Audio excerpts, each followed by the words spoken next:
a bunch of people in the old days, they like to try and play warship. They like to try and play death and destruction and whatever. Like I said, you had basically like BD, which is pretty much basically like JFK, Nixon, 1940s, 1950s. They thought they would play military or whatever. They thought they could win or something or some shit like that. They built a bunch of these cheap ass warships that were like single hull or whatever, and then they put some big cannon on the top, and they weren't armored, they weren't structural, they weren't really warships. They were just like tin cans that you could die in, pretty much. They had some cannon. They're basically pieces of shit. They're shit boxes, basically. Anyway, Nixon or JFK or one of them, they ordered all these shit ships, basically. Basically, just big tin cans. They had half-inch thick steel or 1-inch thick steel or inch and a half thick steel hulls and pretty much cannon and on the top, and basically they're junk. They're complete junk, pretty much. And so you could hit them with a torpedo, boom, and it'd tear open the side of the hull, and basically it'd sink, bloop. They were top heavy like crazy because they used thin 1-inch hulls, and basically they're welded together. Pretty much, they look like a warship, but it wasn't really a warship. They had thin plating. There was no safety box. There was no nothing, and there was just basically a welded frame and a cannon, and they could basically shell targets, but they were cheap. They were basically tissue paper. My people would say, well, they're tissue paper basically. That's why we won. Anyway, but there's these but BD and Nixon and all those, they were just blowing money, having these warships built so they could look all big and tough and strong and train crews, and they could go out and they thought they were like real. See, we're the admirals. Ah, the Admiralty. They used to call themselves the Admiralty. So they had warships. And basically they're just pirates. It's BD, it's Nixon, it's the Republicans, basically. They call it the Republican Army, Republican Guard. They're shit boxes. Anyway, though, they did not have the 17 inches of cold rolled steel in a big circle, and the safety box. Like I say, my ships were built with 12 inches of steel on the outside and 7-inch deck armor. Or 8-inch deck armor. Solid, like 12 inches. Maybe 24 is on the bottom. Anyway, I had the real ships. My battleships were real. They weighed over 1,000,000 pounds or something, a million tons or something like that. And they're still over there. Like I said, they used a shape charge torpedo one time and went boom, and it was a shape charge with and it used hot molten whatever metal, and it blew a hole into my side of my ship, and BD and the rest of them went, yes, score, we've taken down this ship. And like I said, my guys went down there and they couldn't even find the hole, and then they finally did see the leaking water, and they saw this little hole in the side of the ship, and they went when they took a hammer and they beat on it until the slag came off, and then they stuck their pinky through it, and then they got a hole there. Then they put some chewing gum and put it in the hole, and it stopped leaking. Like I said, my Irishmen, my Scottish and my German engineers, they knew what we had. The safety box was 12 inches, like a shell had to go in past the armor, because I had 8 inches of deck armor, and then I think I had another, because it turns out once a shell contacts a piece of armor, it's more better to have lots of layers than just one layer.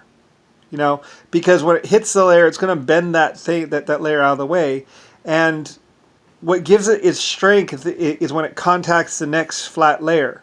Once a big layer gets, to a certain extent, there's like it hits and then it'll bend, but if it's going to go through, then it's better to have another layer underneath here, and then when it contacts the next layer, it'll slow down a little bit more. It's like baffled systems.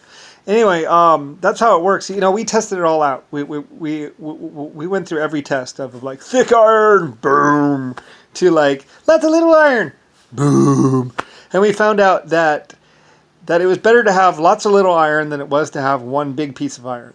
If you put all the iron in one, well, yeah, it's better to have lots of little iron than it is to have one big piece of iron. Like if you take like a 12-inch piece of steel and you put it out over 12 inches, so it contacts one piece and then another piece and another piece and another piece. That's actually better than it is if it hits one piece. Well, it depends. It depends on the shell you're hitting, because some shells will go in and dent those ones and actually penetrate a little bit.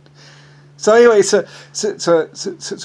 what mine went with is I went with like 12 inches of outside steel or 12 inches of steel, and then baffles on the inside, and whatever in certain spots, So a shell would go boom, and then and stuff like that. Anyway, we did different things for mine. Anyway, I had the real warships, Lucifer, White Star Lines, Creator, and all that other stuff, and the 4,000-pound door.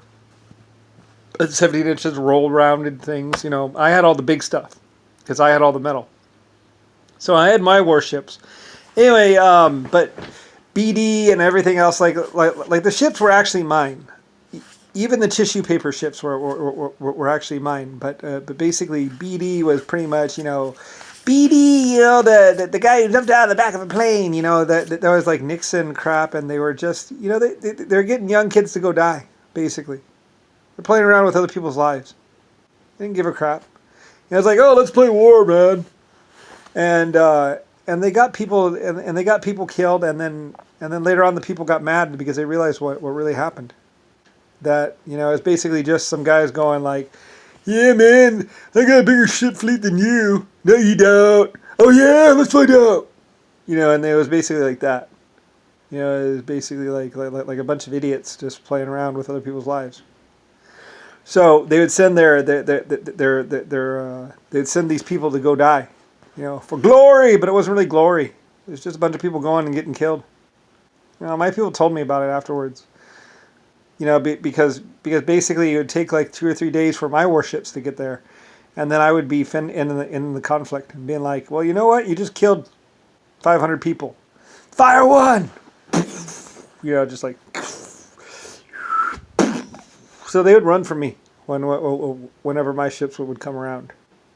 My name wasn't BD. It was Briley or Brian or Lucifer Star. So I had the real ships and they had the tissue paper. And so they would kind of go at each other or try and come at me to try and kill me. Like I said, they tried to sink my Bismarck.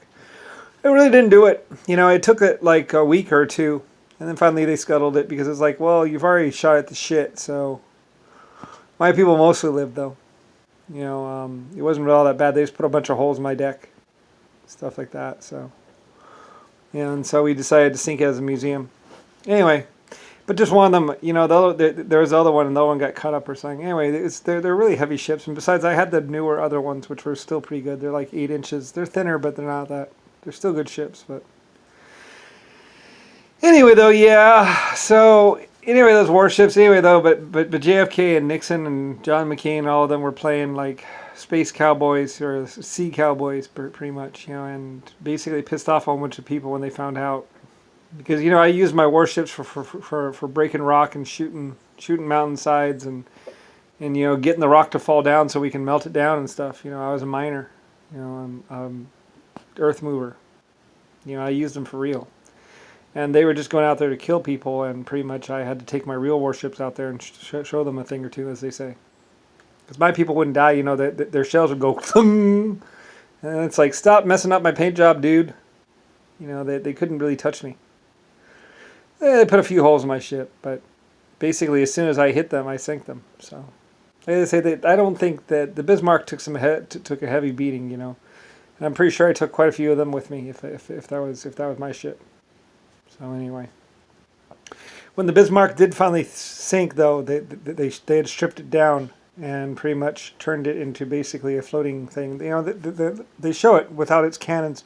They took the cannons off first, and they took all this brass out of it, and then they took it out there, and they actually ran it into the shore, because they were just tired of it, and they didn't have enough wood to fire it anyway, so they just kind of ran it into the shoreline and left it there for months. And then finally we went over there and we pumped it out, and then we pulled it out into the water and we dropped it down into the water. It's just kind of like a living memorial or a reef. So, the cannons never fell off.